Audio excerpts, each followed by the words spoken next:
네, 안녕하십니까 여러분. 이글스 에브리데이입니다. 영상 시청하시기 앞서서 구독과 좋아요 한 번씩 부탁드리고요. 이번 시즌에는 이제 비시즌 뉴스들에 대해서 이제 여러 기자님들 통한 썰이 있어가지고 썰들이 조금 있어서 제가 그런 것들 좀 모아봤거든요.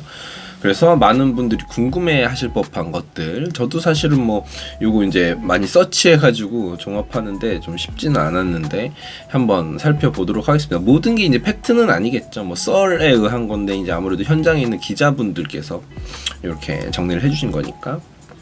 비시즌에 군 문제를 해결하는 선수들이 있는지에 대한 이야기에 원래는 있었는데 일부 선수들이 생각이 변해서 마무리 캠프에서 감독과의 면담을 요청한 선수가 있었다라고 하네요. 그래서 선수들의 본인 의지에 따라서 달라질 것 같다라고 합니다. 상무 입대가 확정된 선수들이 있죠. 박정현 선수라든지 윤산음 선수라든지 뭐 그런 선수들이 있는데 이외에도 이제 시즌이 끝났으니까 계획상 군대에 이제 갈 상황이 있는 선수들이 있는데 이번 시즌 뭐 성장세에 조금 있는 선수들은 한 시즌 더 성장하고 그때 뭐 상무 지원을 해보던가 하겠다라는 이야기들이 나왔을 수는 있을 것 같습니다. 정은원 선수에 대한 오피셜도 아직 나오지 않은 상황이기 때문에 이 부분 한번 지켜보면 좋을 것 같습니다. 자, 그리고 마무리 캠프, 스프링 캠프 일정과 장소가 정해졌는가? 마무리 캠프는 지금 미야자키에서 하고 있죠. 스프링 캠프 같은 경우에는 아직 확정은 아닌데 호주 그리고 오키나와에서 할 확률이 높다고 합니다. 지난 시즌 애리조나에서 했었던 걸로 기억을 하는데 제 기억이 맞는지 모르겠습니다. 어쨌건 호주에서 1차적으로 스프링 캠프를 하고, 이 스프링 캠프 같은 경우에는 아무래도 국내가 춥기 때문에 최대한 따뜻한 곳에 가서 훈련을 하죠. 그래서 보통은 뭐 애리조나 뭐 그런 곳에서, 마이애미에서도 하기도 하고요. 그렇습니다. 자, 지난번에 이제 1차적인 방출이 있었죠. 원혁재 선수를 포함해서. 그렇다면 2차적인 방출이 있을 것이냐라는 질문에는 2차적인 방출이 있을 예정이다라고 합니다. 그래서 추후에 2차 방출 명단이 나올 예정. 과연 누가 방출이 될지는 모르겠지만 먼저 좀 지켜봐야 될 것 같습니다. 아무래도 계속해서 하위권에 전전하고 있는 팀이기 때문에 방출자가 아무래도 많게 마련이겠죠. 자, 외야수 트레이드를 시도했느냐라는 질문이 있었고요.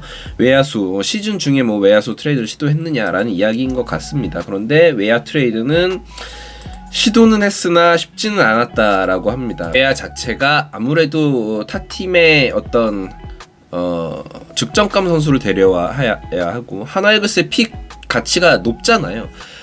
전체적으로 이제 하위 순위에 항상 있기 때문에 픽 순번이 높기 때문에 가치도 높을 수밖에 없고, 그렇기 때문에 뭐 이렇게 우리 픽을 주고 외야 자원을 데리고 오려면 외야수에 이제 어떤 주전 자원을 데리고 와야 되는데 각 팀의 주전을 이렇게 빼온다라는 것이 아무래도 주는 입장에서도 상당히 부담스러운 부분이니까 시도는 해봤으나 이건 쉽지는 않았다라는 이야기입니다.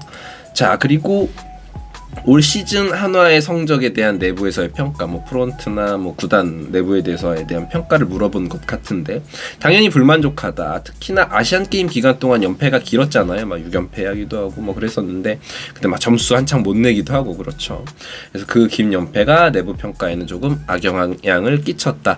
당연히 뭐 7월까지의 성적을 놓고 보면 상당히 좋은 성적이었다라고 생각했겠지만 그 이후에 시즌 후반에 보여준 어떤 선수들의 체력 문제라든지 꾸준하지 못한 문제가 조금 이렇게 좋지 않은 평가에 영향을 끼친 것 같습니다. 본사가, 구단이, 한화이글스 야구단이, 한화이글스 본사가 야구단에 관심이 있는가? 라는 질문에 관심이 있다. 물론 돈을 씀으로써 증명을 해야 하는데 작년에도 돈을 썼고 투자 기조가 지속될 것이다. 라고 이야기를 한 것으로 봐서는 계속해서 이제 야구장을 새로 짓고 있잖아요. 저는 분명히 지금 하나 구단 자체는 이 야구단에 대한 애정을 가지고 돈을 쓰려고 하고 있습니다. 물론 그렇지 않았던 과거가 존재하지만 이제 그런 흐름으로 흘러가고 있다라고 저는 생각을 하고 있어요. 자, 그리고 박용택이 2군 감독으로 오는가? 이거는 이제 뭐 사실 썰에 불과하다. 그런 썰이 어디서 나왔는지 모르겠다라는 식으로 이야기가 됐고요. 이동걸 코치에 대한 이야기. 이동걸 코치는 한화에 관심이 없어서 그렇게 팀을 떠나게 된 것이냐라고 됐는데, 그냥 이제 본인이 선택을 해서 갔다라고 합니다. 아무래도 이동걸 투수 코치는 한화 이글스에서 계속 오랫동안 몸담았던 코치잖아요. 그러니까 뭔가 다른 환경에서 본인을 성장시킬 수 있는 그런 것들을 원하는 게 아닌가 싶습니다. 개인적으로는 이동걸 코치, 이동걸 선수 시절에도 그렇고 굉장히 고마웠던 선수로 기억이 되는데, 기아에 가서도 좋은 모습, 코치로서의 커리어도 잘 쌓아 나갔으면 좋겠다라는 응원의 마음을 전합니다. 자, 그리고 새로운 코치진을 영입한 이유. 내부에서 주루 작전에 미흡했던 게 많았다라고 이제 판단을 했다. 그러니까 주루 플레이 자체가 하나이글스가 조금 이제 말하자면 정체돼 있었잖아요. 그 주루에서 좀 활발한 모습을 보였던 경우가 없었고, 작전도 그렇게 잘 수행하는 팀은 아니었었기 때문에, 그래서 이제 박재상 코치와 김재걸 코치를 영입했다라고 합니다. 그래서 마무리 캠프에서는 번트 연습을 정말 많이 시킬 것이다. 올 시즌 번트 실패가 정말 많았던 하나이글스였기 때문에 그런 이제 기본적인 부분에 훈련을 좀 많이 할 것 같다라고 이야기를 했고, 실제로 하나이글스는 젊은 유망주들이 많기 때문에 아직도 이제 기본기를 다져야 될 필요가 있는 팀이죠. 추가적인 코치 영입이 있는가라는 질문에는 추가 코치 영입은 없다라고 했고, 타격 코치는 10월 30일 기준으로 발표될 예정이라고 했는데, 아직 뭐 발표된 바가 없는 걸로 봐서 지금 뭐 심사숙고하고 있는 건지, 아니면은 뭐 시리즈가 끝나고 플레이오프 시리즈가 끝나고 좀 이슈화가 좀 줄어들었을 때 타격 코치를 발표하려는 예정인지는 모르겠습니다. 아직은 이건 모르겠다라고 보시면 될 것 같고요. 외국인 선수 재계약 문제 상당히 중요한데, 외국인 재계약은 윌리엄스는 교체가 확정이라고 합니다. 페냐와 산체스는 좀 복잡하다고 합니다. 그래서 조만간 류현진과의 국내 미팅이 있다고 합니다.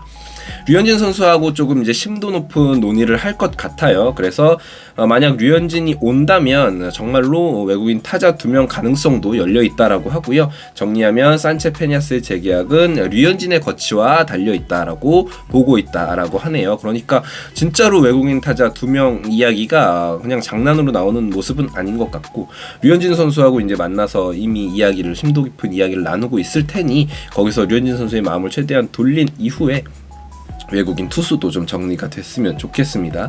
류현진 선수가 온 이후에 선발진은 어떻게 구성이 될 것이냐라는 질문에는 페냐보다는 산체스를 조금 더 높게 본다라고 합니다. 아무래도 산체스 선수가 젊고 구속이 있는 선수이기 때문에 뭔가 스프링 캠프부터 무언가를 만들고, 류현진 선수가 온다면 뭐 전수해 줄 수 있는 부분도 있을 것이고, 성장 가능성이 있기 때문에 저도 이제 좌완을 150km를 던지는 산체스 선수가 못내 아쉽기는 합니다. 그리고 페냐 선수 같은 경우에는 전 시즌에 비해서 평균 구속도 많이 떨어지기도 했고요.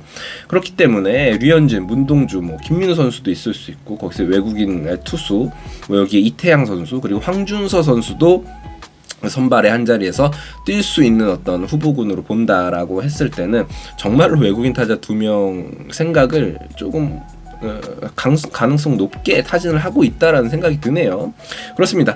구단의 내부 FA에 대한 생각, 지금 뭐 이제 구단에서 FA를 신청할 수 있는 선수는 장민재 투수 정도인데, 장민재 선수가 신청을 하면 뭐 어느 정도 본인의 어떤 프랜차이즈에 대한 헌신에 대한 보상을 해줘야겠죠. 자, 외부 FA 관심이 있는가, 관심이 있다라고, 이게 굉장히 중요한 부분인데, 올해 타자들이 정말로 엄청난 매물은 아니지만 FA 시장에서 분명한 움직임이 있을 것. 지금 이렇게 FA 시장에서 딱 움직일 것이다라고 공표한 팀이 지금 리그 내에 많지 않습니다. 사실상 하나이글스가 이번 FA에서도 가장 큰 손이 되지 않을까라는 생각은 있습니다. 자, 그리고 또 중요한 질문이죠. 류현진이 온다면 외부 FA 영입은 철수하는 것 아니냐라는 질문에, 류현진이 와도 FA 영입 철수하지 않는다. 순서가 어떻게 되더라도 둘 다 대비를 하고 있다. 즉 중복 투자할 수 있다. 류현진 선수를 데리고 오고, 류현진 선수가 계약을 하더라도 외부 FA도 영입할 수 있다라는 입장. 즉 뭐냐면, 셀러리 캡적으로는 여러 가지 뭐 지금 셀러리가 하나이글스가 상당히 여유가 있는 측면이고, 류현진 선수를 조금 비싸게 잡는다 하더라도 단연 계약을 맺을 수가 있기 때문에 어떻게 이 해에는 셀러리를 조금 많이 책정하고 그 다음 해에는 셀러리를 좀 줄이는 방식으로 충분히 사치세를 피해갈 수가 있기 때문에 이제 그 부분은 프런트의 역량이다라고 생각을 하거든요. 그렇기 때문에 류현진도 잡을 수도 있고, 외부 FA, 지금 이제 유력한 건 양석환 선수 같은 타자 FA를 잡는 게 더 이제 크겠죠. 그런 부분들을 이제 할 수 있다라고 합니다. 자, 그래서 한국 시리즈 FA 명단은 한국 시리즈가 끝나고 나면 이제 FA 명단이 나오게 될 텐데 그때 이제 저도 좀 정리를 해보도록 하겠습니다. 어쨌건 2차 방출도 있을 예정이고 여러 가지 뉴스들이 앞으로 계속 터져 나올 상황입니다. 그렇기 때문에 한화 이글스 팬 입장에서는 이번 스토브리그 굉장히 재밌게 보실 수 있을 것 같습니다. 저도 좀 발빠르게 진행되는 상황 전해드리도록 하겠습니다. 감사합니다. 이글스 에브리데이였습니다. 구독과 좋아요 부탁드릴게요.